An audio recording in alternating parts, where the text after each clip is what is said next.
Yeah, welcome to our meeting, our last meeting of 2014. Oh, Ray. You're all very welcome. Members, I have apologies from Mr. Dahi Mackay.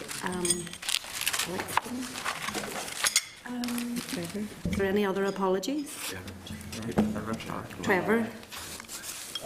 Dahi. John Ballon here. I think John's coming late. Deputy Chairperson will be late. Okay, thank you. Okay, members. If you're content, this meeting is starting an open session. I want to welcome everybody to today's Public Accounts meeting and welcome Kieran Donnelly and his team. Members, we've gone through the apologies, so agenda item 2, minutes of the meeting of the 3rd of December. If members are content, I'll sign them into the record. Agreed? Yeah. Okay, members, agenda item 3, which is correspondence, and we have no correspondence today. Agenda item 4, matters arising. We have correspondence from Dale, dated the 30th of November.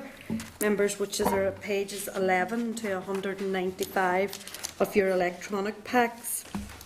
You'll find the correspondence from Mr. Tom Redmond,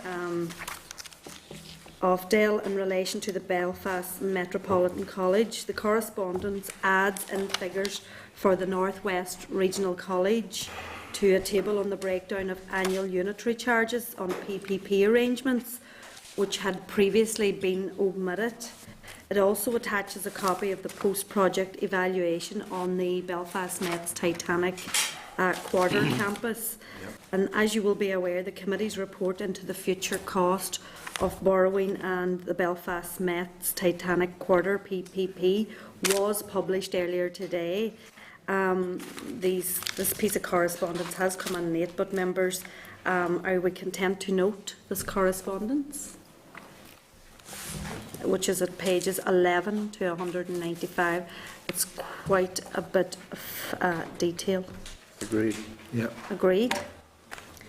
Okay, members, the clerk's brief on the training session on effective questioning, which is at pages 196 to 199 of your packs. You'll find a brief from the clerk on the proposed training session to be held on the 14th of January on effective questioning. For pages 196 to 199. Lucia will take us through this brief. Okay, Lucia. Yeah. It's at page 196, sorry, of your packs.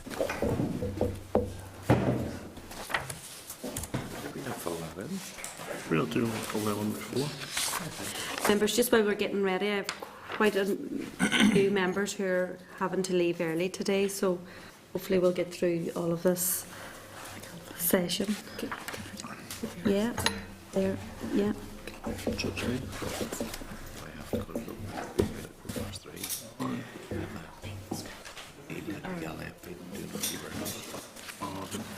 I've already mentioned this before, but this is just really to give you an idea of what would be involved.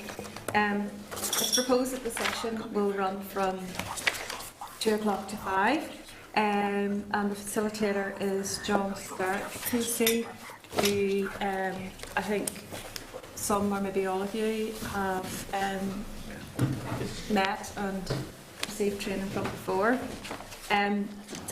There's also going to be an informal lunch from 1 to 2, and we propose just to hold the whole thing in here.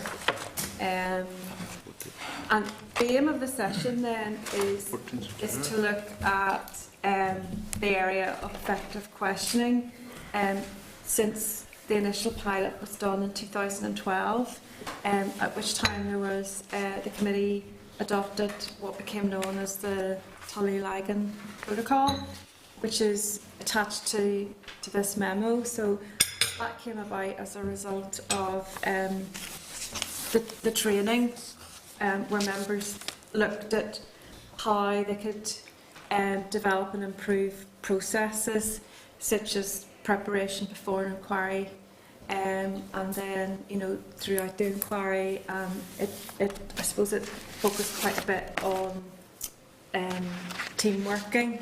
So it's really looking back at that, seeing how that has gone, what members think, and then, moving forward, where members think, any changes could be made. Is the protocol still relevant? Is there something else you'd like to see instead? And then I suppose the main part of the session will then, take members through exercises on developing effective questioning techniques. So it's very much a refresher on what's already been done before, and then there'll be an opportunity, to do some sort of live examples from previous work, and maybe some sessions that are coming up, sort of give a bit of focus to the afternoon.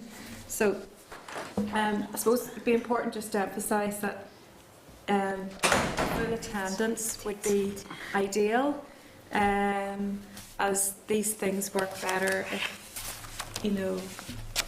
all members are here, particularly if there is a review of protocols that members have already signed up to. So I can't give you anything more in terms of a detailed breakdown of the programme, because that has still to be worked out with the facilitator. But if you've got any ideas or comments at this stage before we finalise the programme, I'll be very welcome. Yeah.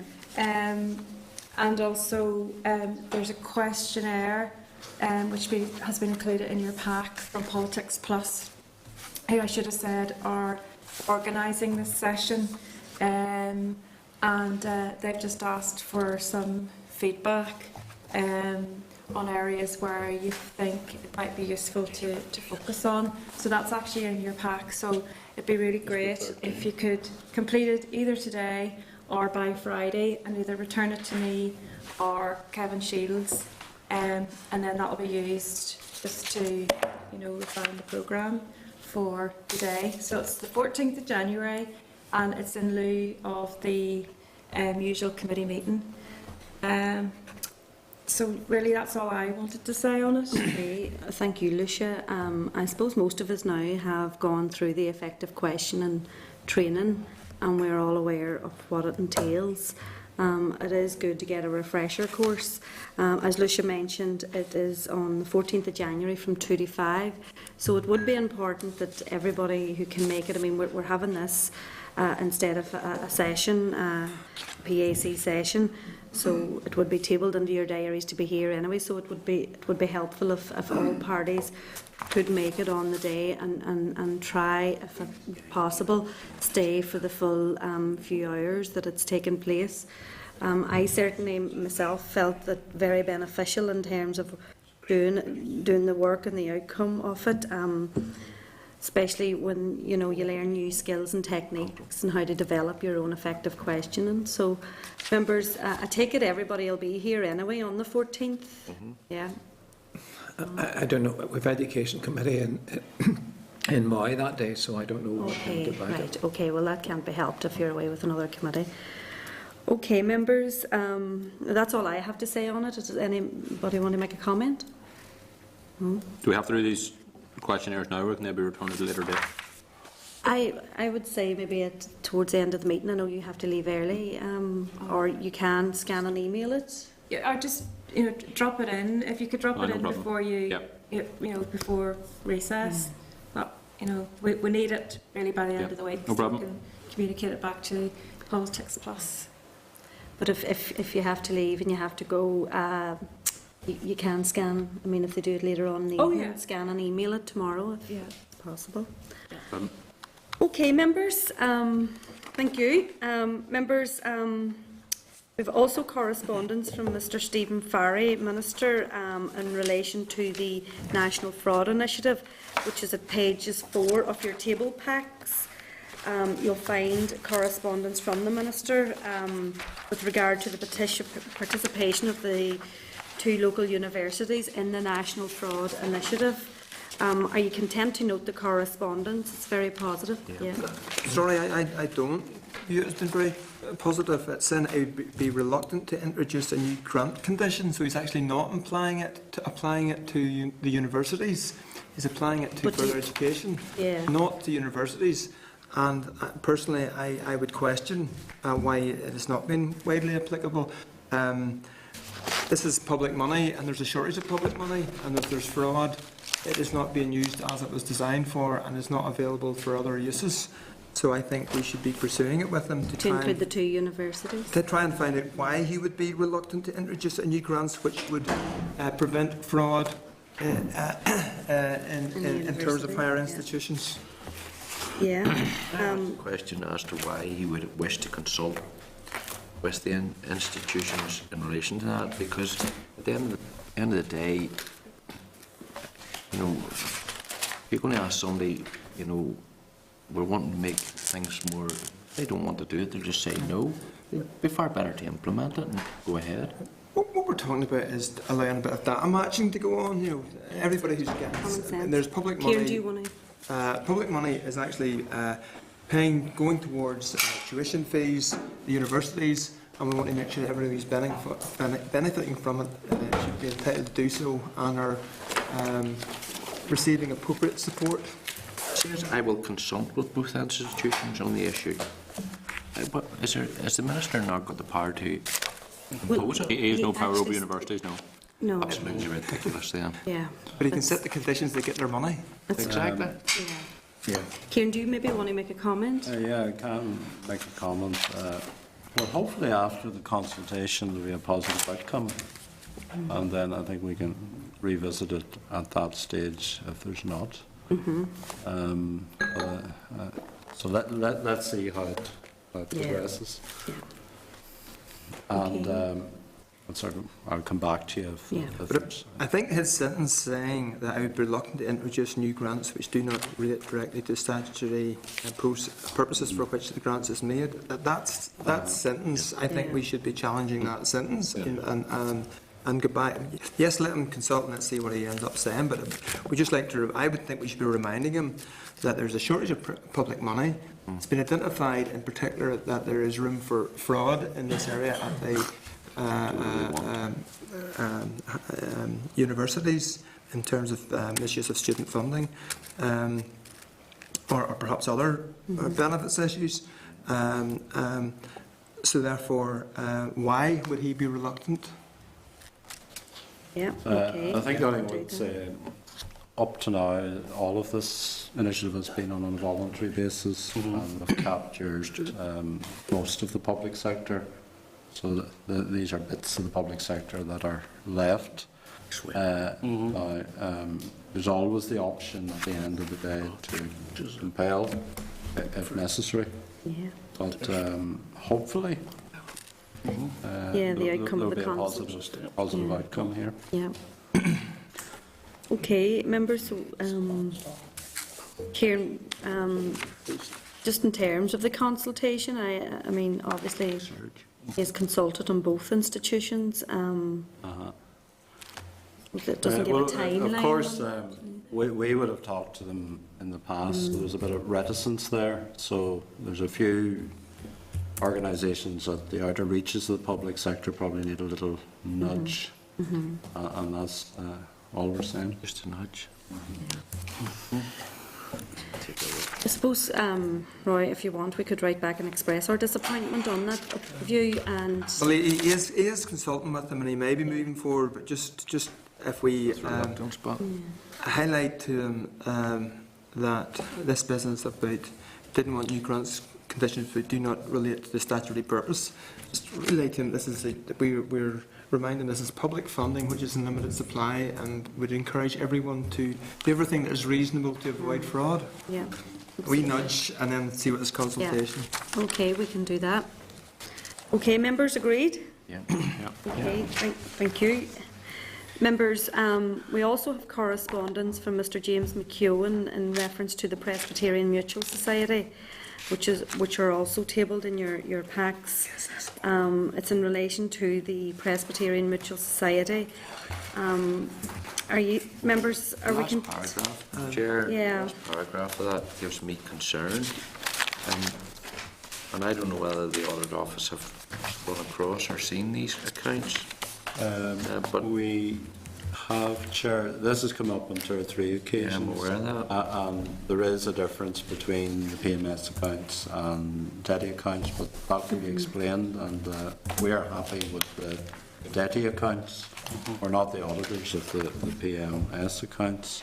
I think we'd be happy, to talk directly to Yeah. Mr McKeown on this, if that would be helpful. Can I ask? Just registered interest on this Okay. subject area with my parents haven't been Yeah. savers or Can I ask a question in relation to it?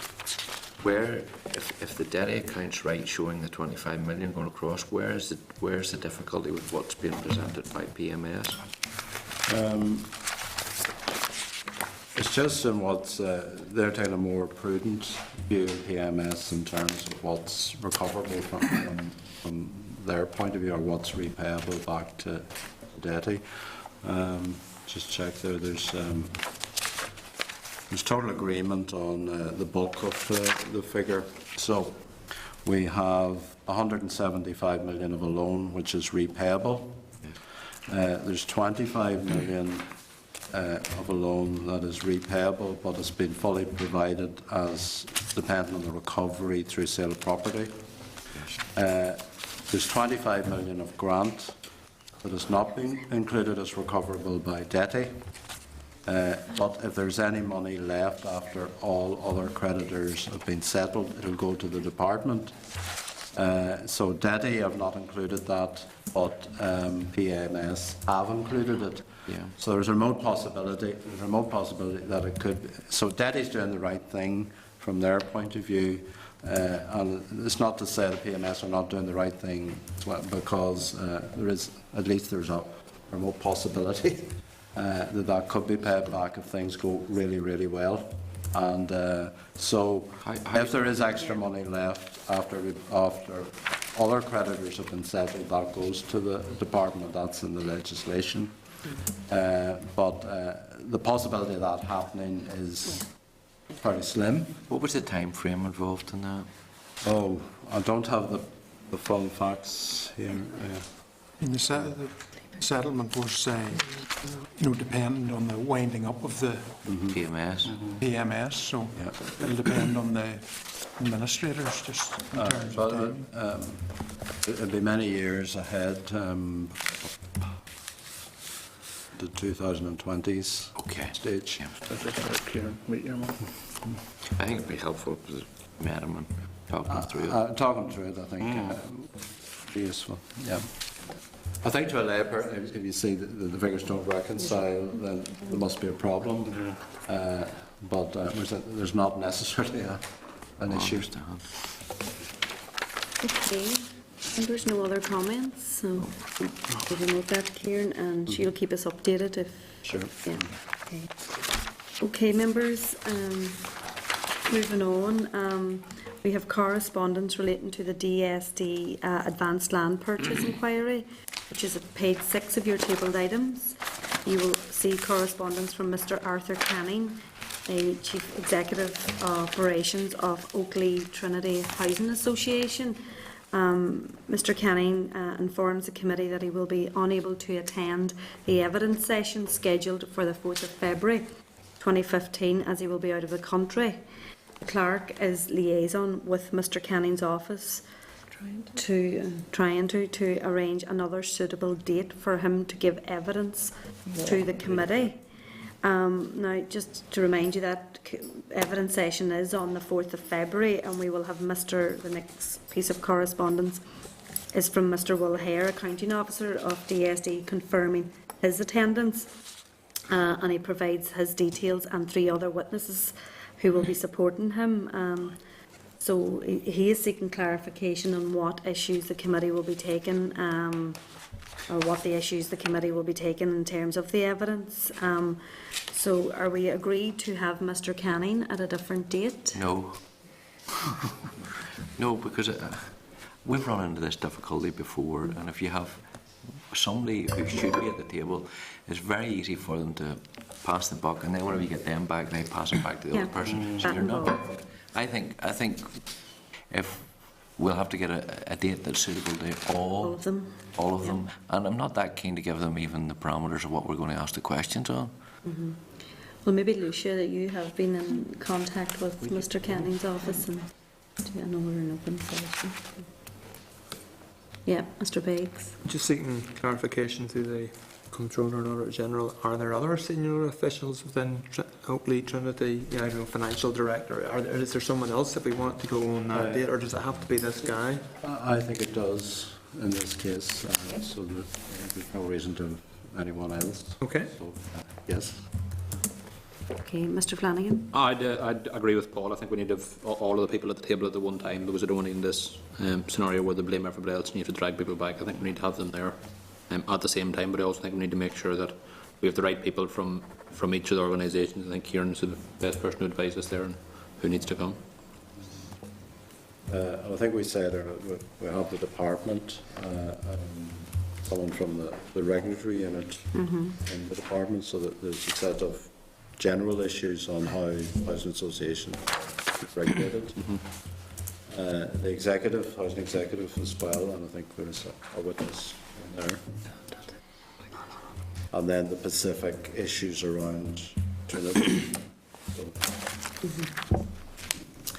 Okay, and that's agreed then, that we will seek a date and a time that suits all. Okay, Lucia, you'll work on that with the parties. Okay, thank you, members.